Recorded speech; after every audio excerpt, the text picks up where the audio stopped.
Thank you, Anna Maria. I'm gonna be short now and spare you a long summary. I think it's very clear from what we've said what our assessment looks like. It is very impressive where the region stands in terms of what it has achieved in the past and its ambitions for the future. But this wouldn't be the real world if there weren't also challenges. The region isn't harvesting sustainable energy solutions at their full potential.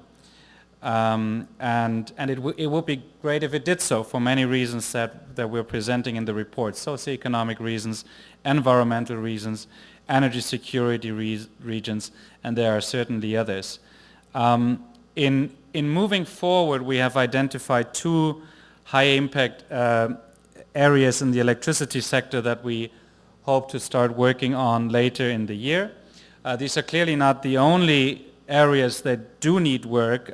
Particularly transportation is an area where all countries, including Costa Rica, are far from developing the solutions that are necessary to become sustainable economies, but we know that there's good ongoing projects out there, and these are the two ones that we would like to contribute to. The first one is how to expand access to energy in underserved communities through distributed renewable energy and through the sustainable use of fuel wood. Central America cannot afford, in our view, to treat leña and to treat the unavailability of modern energy services anymore as a marginal project.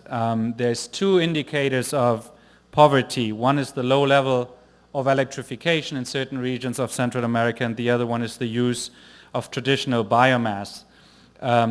All Central American countries do have goals for reducing firewood use, but there is a lack of a coherent strategy.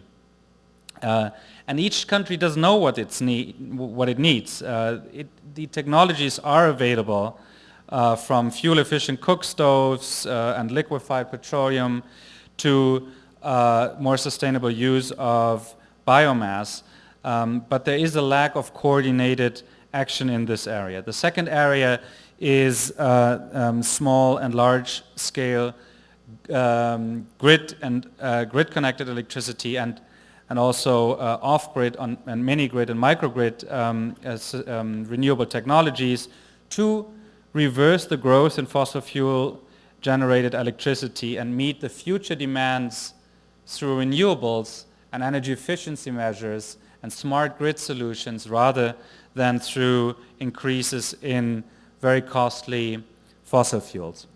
So this is a little PR in the end, and hopefully you've liked what you've heard, and if that's the case, we really want to be in touch with you.